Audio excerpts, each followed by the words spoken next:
দর্শক, আমরা গাজীপুরের একটা প্রত্যন্ত অঞ্চলে রয়েছি। এখানে একটি বাঁশঝাড়, পরিত্যক্ত একটি বাড়ি। আপনারা দেখেন,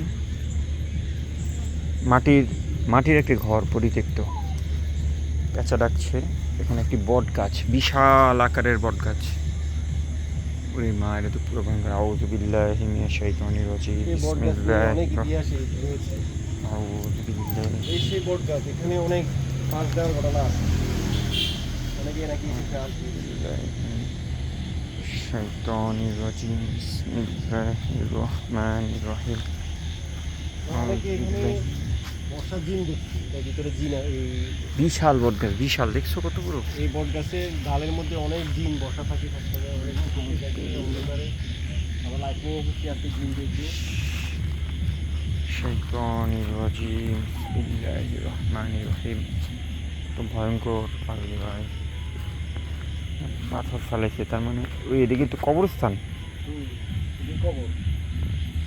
আমরা একটু দেখার চেষ্টা করি এখানে বটতলায় কি আছে, আসলে কোনো প্রাণী জীবজন্তু আছে কিনা, এটা একটু ক্যামেরা ধারণ করবো আমরা, ঠিক আছে?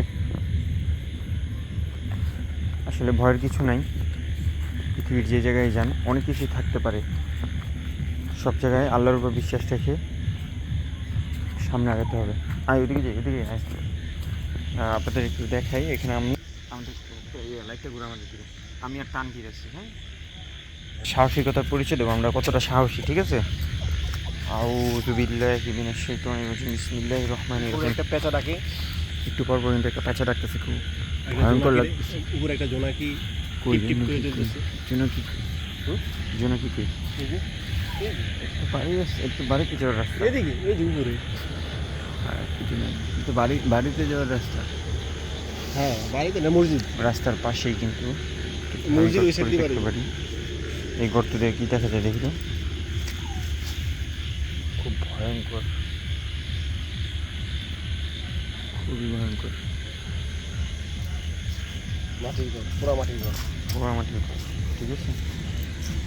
তবে বট গাছটা পুরো হরর। এখান দিয়ে একটু ফাঁকা আছে।